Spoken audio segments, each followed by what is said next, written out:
प्राचीन काल की बात है। उज्जैनी के राजा विक्रमादित्य न्यायप्रिय, पराक्रमी और बुद्धिमान शासक थे। वे प्रजा की भलाई के लिए हमेशा तत्पर रहते थे।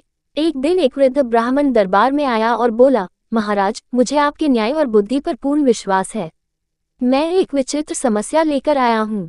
राजा ने उसे स्नेहपूर्वक बैठाया और कहा, निःसंकोच कहो ब्राह्मण देव, क्या समस्या है।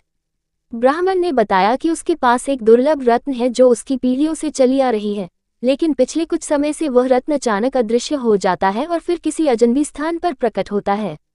उसे डर है कि कोई मायावी शक्ति उस रत्न को चुराने का प्रयास कर रही है।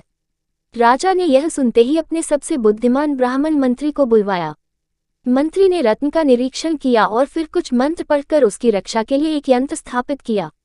अगले दिन जब रत्न फिर से अदृश्य हुआ, तो मंत्री ने यंत्र की सहायता से उस जगह का पता लगा लिया जहां रत्न पहुंचा था। वह एक साधु की कुटिया थी।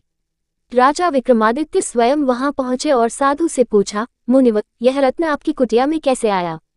साधु मुस्कुराए और बोले, महाराज, मैं तो केवल ध्यान करता हूँ। यह रत्न मेरी तपस्या के प्रभाव से यहाँ आ गया होगा। बुद्धिमान ब्राह्मण मंत्री ने शांत भाव से कहा, यदि रत्न तपस्या से ही आता तो संसार में हर तपस्वी के पास खजाना होता। यह रत्न छल से यहाँ पहुँचा है। राजा ने अपनी सूझबूझ से साधु को संतुलित ढंग से समझाया और रत्न ब्राह्मण को वापस दिलवा दिया। ब्राह्मण प्रसन्न हुआ और राजा तथा उसके मंत्री को आशीर्वाद दिया।